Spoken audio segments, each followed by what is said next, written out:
I know that if I'm not able to dedicate time to my own website some weeks or even months, I know it's in good hands. I've known Luke and Ant for years now, and I know they're good boys. You can always get in contact with anybody there. It just gives us confidence. We started with very little knowledge of the industry, and again, they've worked with us over the time. They have the knowledge, the capability, and the real understanding of the kind of market we're in. That they've been really open, really friendly. I definitely know that they push the boat on a lot of projects. Even though we say do this, they'll probably do 5 things going towards that. So yeah, it's been great. You know, these people are experts in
Hi guys, and welcome to the Business as Unusual show. It is 4:30, it's Wednesday, we are halfway through the week and we have a fantastic show for you today. Let's have a look what's been going on this week. So this week has seen the UK government admit that it was slow to act with closing the UK borders, admitting that ministers had underestimated the threat of importing the virus from Europe as opposed to Asia.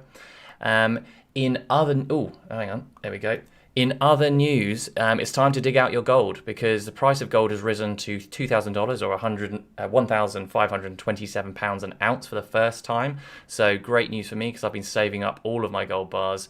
They've just been gathering dust.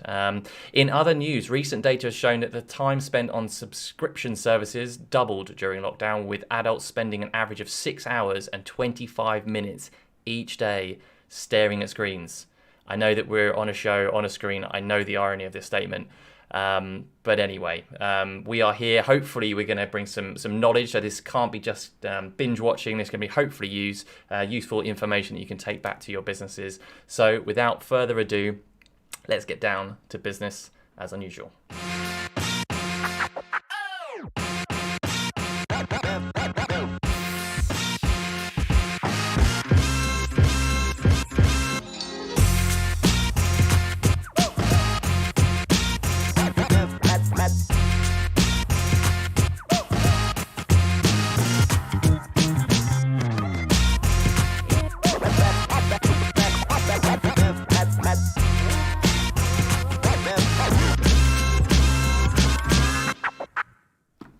Hi guys, and welcome to the channel. If this is the first time here, my name is Luke. I'm the CEO of Sleeping Giant Media and Giant Campus. If you're on YouTube or on LinkedIn, please do check out our other social content. So if you're looking to take your marketing to the next level or making the first steps into marketing, we have loads of useful content, loads of useful talks that we've been delivering throughout lockdown or throughout this crazy time, wherever you are, if you're locked down or not, whatever. There's loads of information that we've been sharing, so please do check that out whilst you're here. And as ever, please do like and subscribe if you'd like to tune into the next show, which will be here on Friday. We have a fantastic guest. We have Nikki Young previously from Mullenlowe Salt, a big agency in London. So we're going to find out more from her. She's recently taken on a new role as a full-time teacher in lockdown. So we're going to hear from Nikki in just a sec. Here we go. Hi, Nikki. How are you doing? Nice to see you, Luke. Thanks for coming on the show. So can you just do a bit of an introduction? So just tell everybody a little bit about yourself and maybe allude to us, obviously, that the last couple of, just before lockdown, you've had some pretty significant changes happening. Yeah, absolutely. So I am a mum of a lovely boy called Alex. He's 9, and I live in Teddington. Used to live in South Africa, born to Italian parents.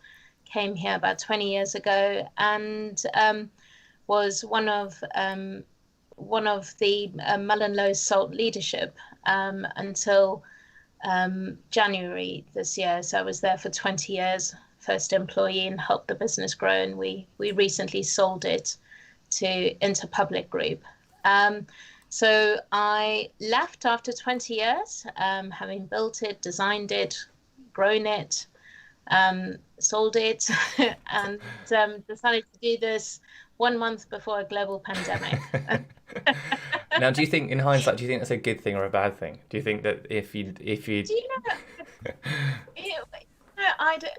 if I'm honest with you, I think my timing could have been a bit better, mainly because there hasn't been a global pandemic, and it in itself is quite a significant change. So I think to go from being in the same company for 20 years straight into a global pandemic, I think it was a bit of a double whammy. Yeah. So if I had to do it again, perhaps I would have given myself a few more months before taking the big leap. It was and going out on my own. an interesting one. I mean, obviously, there's a lot kind of things happening. How did you find that? I mean, obviously, it's got to be pretty tough. 20 years in a business to then, to actually in itself leave, ignoring the global pandemic, but then obviously going straight into a completely new situation. How's that sort of been? Do you know, leaving the company was like what I can only imagine it must be sending your children off to university. I mourned the event. It was really hard. I still love the company. It's doing very well and doing great things. It was very hard, I'll be honest, because well, you'll know this, Luke, setting up your own business and kind of being so involved in it is very difficult to then one day establish a new identity for yourself, which is separate to the company that you've put so much effort into. Yeah. No, it was interesting actually, because I had about 3 weeks before the news of the pandemic happened. So 3 weeks I was alone at home, and I think what I had was almost a heads up to what everybody else would have been going through with the pandemic, which is home while everybody else was at work. So I was essentially experiencing, time on my own to just kind of be. And so when the pandemic did happen, I think I'd already kind of slowed down somewhat, whereas everybody was, just going into that situation of not going into the office and commuting and what have you, and not seeing anybody that they'd seen on a daily basis. Yeah. But I guess the tricky bit was when I had the email from school saying, you're going to be homeschooling your child. Yeah. Suddenly that quietness is not so quiet anymore. No. And the vacuum of information and how to do things. And in a way, I guess that's quite, it makes you draw on your creativity, which, coming from a creative agency, we had to be creative, we had to be inventive for our clients. Yeah. And I think I just applied that to my son's schooling, and he seems to have enjoyed it. Awesome. We're going to come back to some questions around that, because you've been doing some quizzes and tests as well. So I'm not sure how much he's enjoyed that, but apparently you say he has. So he's thriving in this situation. And maybe this is your start of your new profession, Nikki. Could be your... Maybe I need to become a teacher. I have actually thought about that. I'm currently at a no thank you, but I'm keeping my options open. And we're going to talk a little bit about what you're up to next. I'm just going to jump to this. Oh, hang on a second. This is we've renamed this quiz because every time I try to do this, there's almost no relevance to the guest whatsoever, and this is producer Alex, who's in my ear at the moment. He's come up with a beauty here. We're now going to call it Tenuous link, because it just about relates to you in some format. This is called the Young Offenders, and yes, we made a quiz all about your surname. So that's the link. That's what makes it relevant to you, in case you were wondering. So let's have a look, and I'll try and help out if I can, because I don't know any of these answers. Right, here we go. So how young, see, young, clever, was Marjorie Jestring, I think, when she won an individual Olympic gold medal? And we have to go with 15. 15, let's have a look. She was 13. In Wow. 1922, took the springboard diving title at age 13 years. Wow, that is impressive. The Olympics at 13. That's interesting. I did not know that. Although, yes, because there's a female skateboarder called Sky Brown, and I think she's like 11 or 12 at the moment. My daughter's big fans of Sky Brown, and she's ridiculously good on the skateboard, and I think she would be going to the next Olympics whenever that will be now. So maybe there's no limit on that. I did not know. Let's go to the next one. Little Miss Miracle, Shirley Temple, won a juvenile Oscar when she was only how old? 6. Correct, with 6. Hooray. See, you're young. There's no relevant. Right, moving on. The song "Forever Young," which is a classic by Alphaville, is undoubtedly a classic. But when was it released? I'm gonna go for 86. 86. Let's have a look. 84. Oh, Pete, no. Okay. It is a classic song, though. Classic. We need to find out whether we can run music on this, Alex, or if we get in trouble for rights. Oh, this one's mainly for Luke, the youngest Spurs player. Oh gosh, I have 0 idea. Yeah, I would not. I would have got Gareth Bale. Gareth Bale. Go Gareth Bale. Let's have a look. No. Stephen Carr. I can't see. Age 17. Do you know that? I did not know that. I would have gone for Andy Turner, mainly because I don't know him. So I was just going to assume that because of that, it would have been out of my... Because I don't know him, it must have been something before my Spurs viewing days. I used to support any team that wore red, just to annoy my dad. And no, that doesn't mean... You Liverpool. No. You Liverpool. No. Don't say that. You know. Don't say that. I've got Danny, who's in the chat, is a Liverpool supporter, and My son's a huge Liverpool supporter. he will remind me of the fact that I've just said that I sort of supported Liverpool because of they used to wear, or they wear red, and I used to support any team wearing red. Hi to Carolina in the chat, and I think I saw you, Caroline. I saw your comment on LinkedIn. This is non-alcoholic beer. Okay, just to be clear, I don't always start drinking middle of the day, although lockdown was challenging, and I heard that you had 3 choices during lockdown. You could try to be a hunk, a chunk, or a drunk. Those were the choices that you had during lockdown. And I went with drunk for a while. But anyway, moving on. Let's have a look here. So Jackson Holding made history this week by being the youngest person to reach the top of Pisbadile Mountain. How old was he? Oh, I reckon about 6. Let's have a look. 3. 3. His sister, Okay. Freya, became the youngest person to climb the mountain unaided, while Jackson is the youngest to reach the top, carried most of the way by his mum. Does that count? I mean, is that a good idea? What's your thoughts on that? Have you... Yeah. No. No. I it's horrendous on so many levels. That picture, look at that picture. Is that not just a little bit terrifying? Not to mention the weight of having a 3-year-old on your back. So, I couldn't keep my 3-year-old still. Like, that would not happen. She would try and climb stuff on her own. And that's Tenuous link. I think we've learned nice. a lot there about you, Nikki. Great knowledge. Great knowledge about something completely unrelated. So going into the schooling, you mentioned some of the things that you've been doing. What you mentioned some creativity. What sort of stuff have you been doing?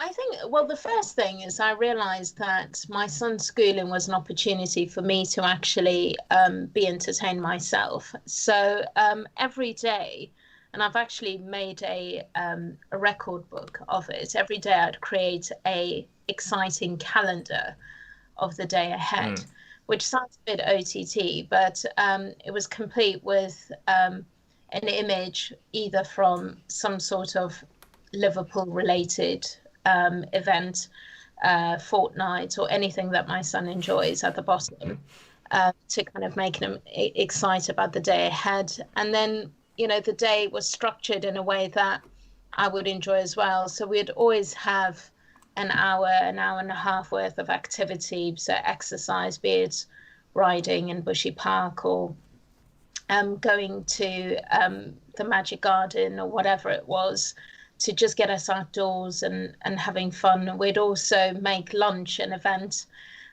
So I wasn't like many people just eating sandwiches every day. My son and I adore food. So we would be quite adventurous with food. And then in terms of the classes, I think I just tried to think about what would make this entertaining for me if I was my son. And you know, I think the fact that the kids were without their friends and stuck with, you know, parents who aren't necessarily on the same wavelength. So I would do his spelling tests. I would do them as well, and I'd purposely get them wrong, and I'd make him be the teacher and mark Purposefully. me. Purposefully, yeah, quite. It was just a good, you know, way to get him to learn stuff without the usual, you know, can you write something out and, you know, mark him accordingly. Yeah. So it's had a laugh, really. Amazing. And I really, I'm sure you felt the same. I feel I've really gotten to know my son on a level I wouldn't have done had it not been for the pandemic, really. Yeah. I mean, sort of we were chatting pre-show. I've got two young daughters, 3 and 5, and actually, you know, the sort of, firstly, their relationship is incredible. The sort of what they forged from the sheer amount of time they spend together. But yeah, being able to share in some of that kind of that journey that you wouldn't necessarily get to see, obviously, with work and with school. So there's some definite challenges, obviously, as they sort of normally walk into shot about here normally, and then I kind of shoo them away. But yeah, it has generally been quite a nice experience, and sounds like you've been doing some fantastic creative things, which is great, which makes it bearable for everybody, doesn't it? Yeah, well, I mean, I was stuck in those lessons as well, so I needed it to feel like there was something exciting to look forward to. And I think if you just think about it as something that you need to enjoy as well as your kid, it's a good way to just make things as engaging as possible. Fantastic. Right, we're at the halfway point. We're going to come back and talk a little bit more about what you're up to next, and talking a bit more about a new business on the horizon. So this is the halfway mark. There it is. Okay. If you guys are just tuning in and you're new to the channel, my name's Luke. I'm the CEO of Sleeping Giant Media Giant Campus. So if you're here, do check out our content on LinkedIn and YouTube. We are currently interviewing Nikki Young. We are midway through, and we're hearing lots about Nikki's awesome teaching skills, which sounds like a lot of fun. I feel like there is definitely that as an option of your future career, but you've been working on other things. So do you want to tell us a little bit about what you've been up to in terms of the new business? Yeah, sure. So I really needed to find something to engage my business brain during the lockdown. So I decided to pull together a structure of what would my business look like if I set it up. And that was quite a liberating thing to do, actually, just to think about all the things I enjoyed doing in my business career, and trying to think about how could those all come together under one umbrella. And then I found myself thinking about a company name that was very linked to my personal purpose, which is all around caring for people, caring for businesses, caring for things to be the best that they can be. And I landed on the Company Therapist, which to my surprise didn't actually exist. It doesn't exist as a profession, but I feel it actually encapsulates what it is that I've tried to do over the last 20 years really well, and what I'd like to do moving forwards, which is essentially help organizations be the best they can be, with a specific focus on communications, helping their cultures be as welcoming and non-toxic as possible. I was award-winning at Salt, so I have a number of techniques and processes that I can help organizations put in place, through to bringing in the mental health element that I've You talk about a lot. Obviously, you follow you on LinkedIn, and there's a lot that you know in the past you've spoken about mental health, something you're really kind of passionate about. Is there maybe some of the sort of story, the journey that kind of has put your focus on mental health? Well, I suffered. I'm very open about the fact that I had clinical depression in 2017, and it was a series of life events, including my dad passing away tragically in a car accident, and postnatal depression, and then taken on a bit too much when we were looking to sell the business, and all of those, coming together resulted in me getting clinical depression. And I realized during my time at Mullenlowe Salt that I had a platform as a female leader to talk about the mental health journey that I went on. And in doing so, hopefully encourage other leaders to realize that they should be doing that, because by doing that, your organization and the culture in which you're leading becomes more open and inclusive to that conversation. And that's so important, because a number of people who suffer in silence and therefore have high sickness levels, presenteeism, etc., it's unnecessary. And often simple things such as a tweak to the culture and making it such that people feel that they can talk about the mental health and seek help is so important. So I essentially I've brought all of that into the work that I do at Company Therapist, because again, I've just discovered there's simple things that organizations can do. And I want to share that so that we can deal with this. The pandemic before COVID was the fact that 1 in 4 in the UK suffer from mental health issues. So in our previous working pods, back in the day when we used to go to work, of a pod of 6, there would have been one person there who would be suffering from mental health issue.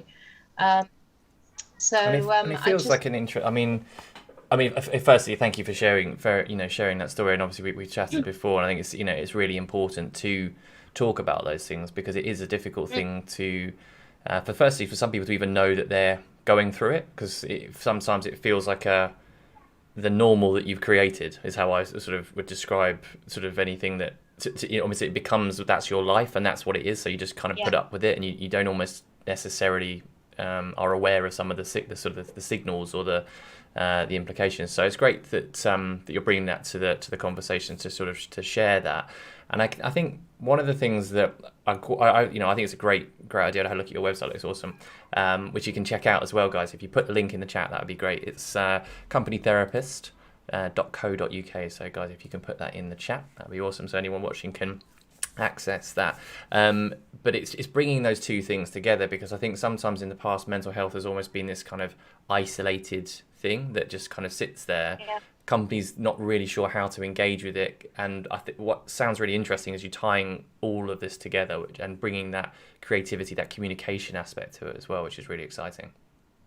So the biggest concern I have is that as businesses start to go back into reboot mode post-pandemic, is that the commercial need to catch up following many months of difficult trading will override the duty of care that employees will get. And also, I think that it is very much the employer market at the moment.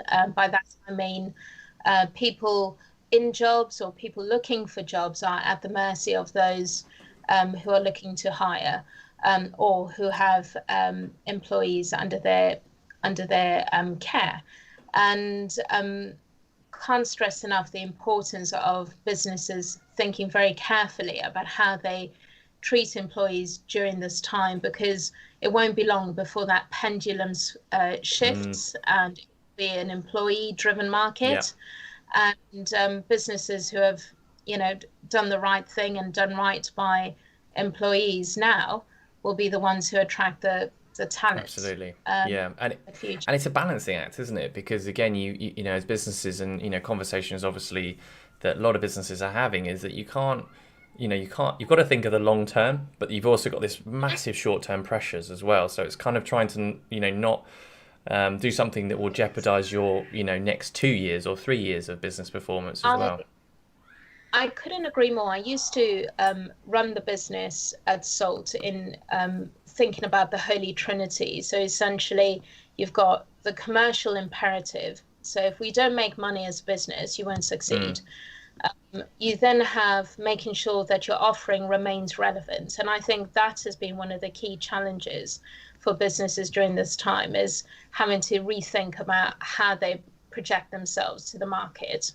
And last but certainly not least is the people element.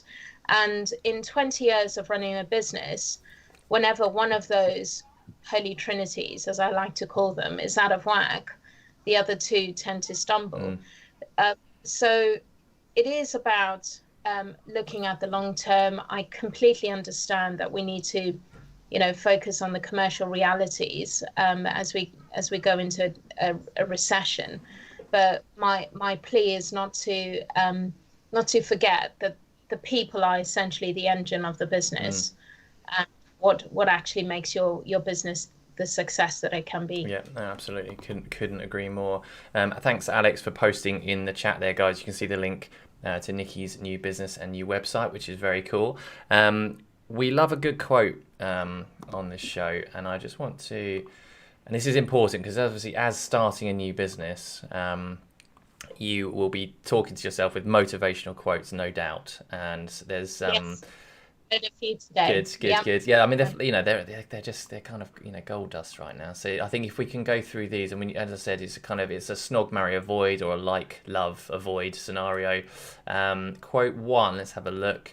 The secret of getting ahead is getting started. Very relevant for the startup business by Mark Twain there. Yeah. Quote 2. The best time to plant a tree was 20 years ago. The second best time is now. Chinese proverb there. Quote number 3. Your passion is waiting for your courage to catch up. Isabella Lafleche. So, some good ones there, particularly in the startup scenario that you're in at the moment. Which one do you like? Which one do you love? Which one do you want to avoid? I love the third one. And I recently reminded myself of my character strengths, and in fact my top character strength is the need to be brave. So pushing yourself to do things that perhaps feels out of your comfort zone, that feels good for me. Yeah, like that. Then what was the second? The second one, the best time to plant a tree was 20 years ago. The second best time is now. So I think my second favorite, the secret of getting ahead, is getting started. I think I remember when I first started in the communications industry, I used to get myself into a state thinking about what I needed to do, and I'd always feel better as soon as I'd actually begun that journey. So that really resonates for me. It's never as bad as you think it's going to be, and often it's surprisingly exciting and good. So I go with that one. Excellent, which means the avoid one is the middle one. Yeah. It's a tough one. It's a very tough one. I mean, the second best time is now. Yeah. I mean, it's, when is a good time? I don't know. I really don't know. The other two really resonate in terms of, the way in which I want to kind of run my life, really. And have I think I've essentially worked to those principles. Yeah, absolutely. In my career. Yeah, and I mean, obviously, you've gone through, the growth, an early stage business through to sort of 20 years, and I mean, the things that you must have had to battle through. I mean, we're 12 years in, and you think you're getting on top of it, then there's something else around the corner, and and that, I think there isn't almost. Is there a good time? Is there a better time? Or is it just a case of actually, it's just the time is whenever, it could be right now. The time is whenever. Yeah. I think, to be honest, if you had to wait for the perfect time, you'd be waiting forever. Yeah. And, many people have said to me, Nikki, should you have stayed at Salt for a bit longer? And the thing is, after 20 years and having done all that I did, it felt like a good time to kind of say to myself, okay, so what more can I do with the knowledge that I have, and what more do I need to learn? So one of the things I have done during this pandemic, I've been one of those annoying people that has actually done a few courses, and just trying to kind of engage the brain and learn a few new things. I mean, it is a fantastic opportunity to do that. And again, I think there's this, it's clear that you're seeing this as an opportunity. You turn the homeschooling into positivity. You challenge yourself, set up a new business. I think, I mean, there's other ways you can take this situation. You could kind of look at the worst, but actually clearly you're finding those opportunities in the kind of the challenging situations. The thing that I realized very early on is that I had to focus on the elements that made me happy, and focusing on the character strengths. So mine are very intrinsically linked to learning. So learning for me is very important. Feeling like I'm stepping out of my comfort zone, again, extremely important. Making sure that I was doing things like the aesthetic is another thing that's important to me. So enjoying the outdoors, enjoying making beautiful meals with my son, things like that just were cumulatively positive things that hopefully over time made for a better experience. And I'm not saying it's all been plain sailing, but you have to try and find the wins. Absolutely. Focus on them. Try and find the wins. There's another quote of the day. I'm liking this. We are now out of time. Nikki, it's been absolutely fantastic. One final question, and was there a couple of businesses you just wanted to sort of shout out before we wrap up? Yes, of course, a shout out to Mullenlowe Salt, who I hold dear to my heart.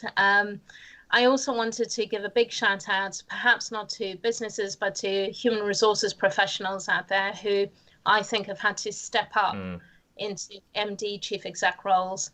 And finally, I've been doing a bit of work with the NHS employment service for the Southwest London, and they basically put people who've had mental health issues back into work.